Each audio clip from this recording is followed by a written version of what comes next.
ప్రభునందు ప్రియమైన దేవుని బిడ్డారా, ప్రభు అయిన యేసు నామమున మీకు శుభములు. జీవమంగళ దేవుని కృపావర్షం మీపై సమృద్ధిగా కురియునుగాక. ఈ దినం అనగా మార్చి నెల 14వ తారీఖు 2026 శనివారం హోలీ ట్రినిటీ చర్చ్ మినిస్ట్రీస్ వారు అందించు అనుదేనామన్న. ఈ దినం మన ధ్యానాంశం దేవునికి ఇష్టమైన కార్యములు చేయుట. దేవునికి ఇష్టమైన కార్యములు చేయుట.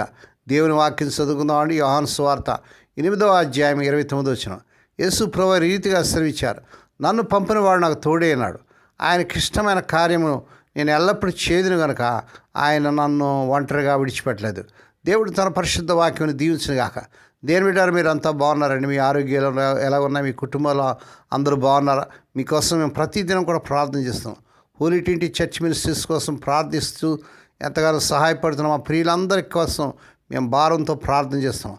దేని బిడ్డారు, మీకు ఏదైనా ప్రార్థన అవసరం ఉన్నట్లయితే మాకు తెలియజేయండి. మేము మీకోసం భారంతో ప్రార్థన చేయగలం. దేవుని వాక్యం మనం చూసినట్లయితే ప్రభువారి మాటలు చెప్తున్నాడు, నన్ను పంపిన వాడు నాకు తోడే ఉన్నాడు అంటాడు. దేవుడు ఎప్పుడు మనకు తోడుగా ఉంటాడండి.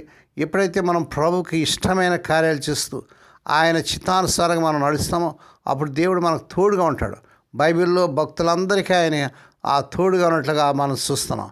యోసేపుకు మరి తోడే ఉన్నాడు, అబ్రహాము ఇస్సాకు యాకోబులకు తోడే ఉన్నాడు, పౌలు భక్తులకు తోడే ఉన్నాడు, అపోస్తులకు తోడే ఉన్నాడు. ఈనాడు మనకు కూడా తోడుగా ఉంటానని ఆయన వాగ్దానం చేస్తున్నాడు. దేవుని స్తోత్రం కలుగును గాక. ఆయనకి ఇష్టమైన కార్యాలను చేస్తాను కనుక ప్రభు నన్ను ఒంటరిగా విడిచిపెట్టలేదని చెప్తున్నాడు. అవును దేవుని బిడ్డారా, ప్రభు మనల్ని అన్నడు కూడా ఒంటరిగా విడిచిపెట్టే దేవుడు కాదు, మనకి ఎప్పుడు తోడుగా ఉండేటువంటి దేవుడుగా ఉన్నట్టుగా మనం చూస్తున్నాం. క్రైస్తవుడు ముందు 3 ప్రాముఖ్యమైనటువంటి అంశాలు ఉన్నాయి. ఆయనకి ఇష్టమైన కార్యం నేను ఎల్లప్పుడూ చేదును. ఇది దేవుని బిడ్డలో క్రైస్తవుల యొక్క ప్రాముఖ్యమైన బాధ్యత. మన ప్రభు అయిన యేసు మన ముందుంచిన మాదిరి జీవితం అసమానమైనది, అనుసరించదగినది. ఈ పాపలోకంలో పాపరహితుడిగా ఆయన ప్రభువారు జీవించాడు. పవిత్రుడు, నిర్దోషి, నిష్కల్మషుడు, పాపలో చేరక ప్రత్యేకంగా ఉన్నవాడుగా ఉన్నట్లుగా హెబ్రీ పత్రికలో మనం చూస్తున్నాం. దేవుని స్తోత్రం. నాలో పాపం ఉందని మీలో ఎవడు నిరూపించినని శత్రువులతో ఆయన సవాల్ చేసినప్పుడు శత్రువులు కూడా సిగ్గుపడ్డారు. ఆయనలో ఏ లోపము చూపించలేకపోయారు. ఎందుకంటే ఆయన పరిశుద్ధుడు. తన తండ్రితోటి నిరంతర సంబంధంలో ప్రియ ప్రభువారు జీవించాడు. ఎల్లప్పుడూ తన తండ్రి చిత్తాన్ని నెరవేరుస్తూ ప్రభువారు జీవించాడు. ఇక్కడ ఆయనకి ఇష్టమైన కార్యం నేను ఎల్లప్పుడూ చేదుననే మాటలో నేను ఎల్లప్పుడూ అనేది మనం గమనించాల్సిన ప్రాముఖ్యమైన మాట. అప్పుడప్పుడు దేవుని చిత్తం చేయటం కాదు, మనకి ఇష్టం వచ్చినప్పుడు మనకి ఇష్టం ఉన్నప్పుడు చేయటం కాదు, ఎప్పుడో ఒకసారి కాదు, ఎల్లప్పుడూ మనము మన ప్రభుకి ఇష్టమైన కార్యాలు చేయాలి. ఎప్పుడో ఒకసారి కాదు, ఎల్లప్పుడూ చేయాలి. దేవుని బిడ్డ, దేవునికి ఇష్టమైన కార్యాలు చేస్తున్నావా? దేవుని చిత్తానుసారంగా నడుచుకుంటున్నావా? నీవు, నీ కుటుంబం, నీ సంఘం. నన్ను పంపినవాడు అంటాడు. ప్రభు అయిన యేసు ఈ లోకానికి పంపబడ్డాడు. ఎందుకు? ఒక ప్రాముఖ్యమైన కార్యమైనతో. ఈ లోకంలో జీవించిన కాలం అంతట్లో ఆ కార్యమే ఆయన మనసులో మెదలాడుతూ ఉండేది. తన జీవితంలో ప్రతినిత్యం ఆ కార్యం నెరవేర్చే దిశగా ఆయన అడుగులు వేసినట్టుగా చూస్తున్నాం. తన కార్యం నెరవేర్చుకుంటూ జీవించలేదు, ఆయన తన తండ్రి కార్యాలు నెరవేరుస్తూ జీవించాడు. దేవుని బిడ్డ, దేవుని కార్యాలు నెరవేరుస్తున్నావా? దేవుడు నీకు అప్పగించిన పని యథార్థంగా నమ్మకంగా చేస్తున్నావా? నీ ఉద్యోగంలో, నీ డిపార్ట్మెంట్లో, నీ యొక్క ఎక్కడున్నా, ఏ పరిస్థితులున్నా మరి ఆ దేవుని కార్యాలు, దేవుని చిత్తాన్ని నెరవేరుస్తున్నావా? లేకపోతే నీ సొంత చిత్తంగా, నీ సొంత ఇష్టం ప్రకారం జరుస్తున్నావా? ఆయన అనుసరించే వాళ్ళందరూ కూడా చేయవలసిన పని ఇదే. ఆ దేవుని కార్యాలే చేయాలి. మనకు అప్పగించబడిన పని యథార్థంగా నమ్మకంగా చేయాలి.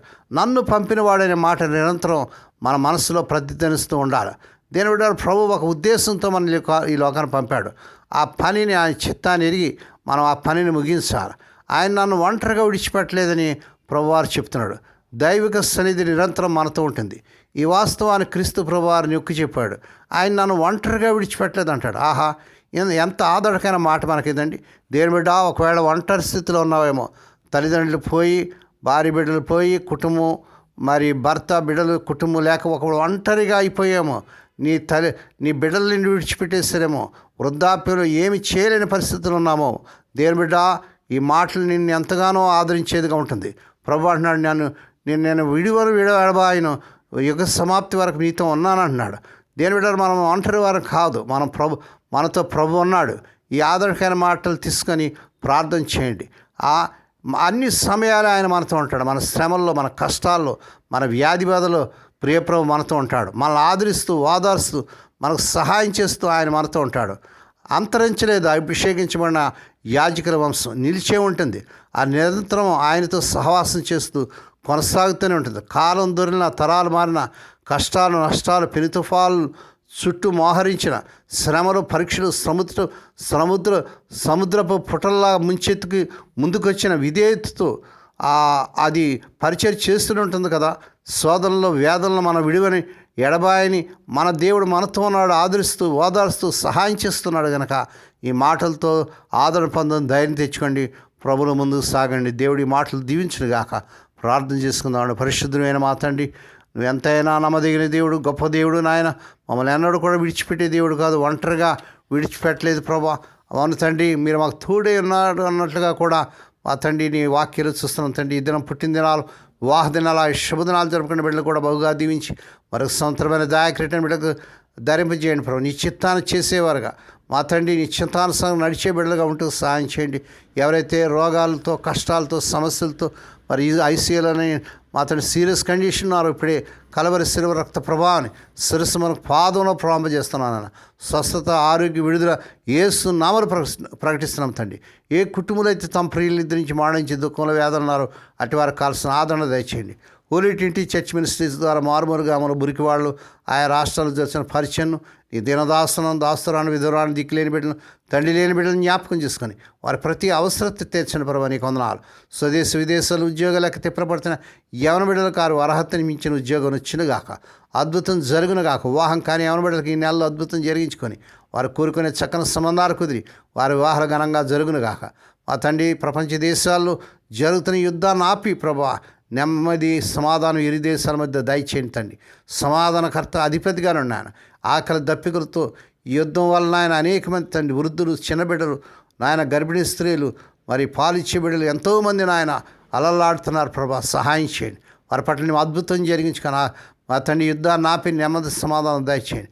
కార్యం జరిగించుకోమని ఈ దినమంతట్లోని బిడ్డల చుట్టూ మీరు రక్తం చేసి ఆయన ప్రతి విధంగా కీడు నుంచి, దృష్టి నుంచి ప్రమాదాలు తప్పించి క్షేమకరమైన ప్రయాణాలు దయచేయమని సమస్త మహిమాఘనత మీకే చెల్లించుకుంటూ యేసయ్య పరిశుద్ధ నామమున స్తుతించి గణపరిచి వేడుకొని ప్రార్థిస్తున్నాం తండ్రి. ఆమేన్. మన ప్రభువైన యేసుక్రీస్తు వారి కృప, తండ్రి అయిన దేవుని ప్రేమ, పరిశుద్ధాత్మ దేవునికి అన్ని సహవాసం సదాకాలం మీకు తోడేండి నడిపించి బలపరచునుగాక. ఆమేన్.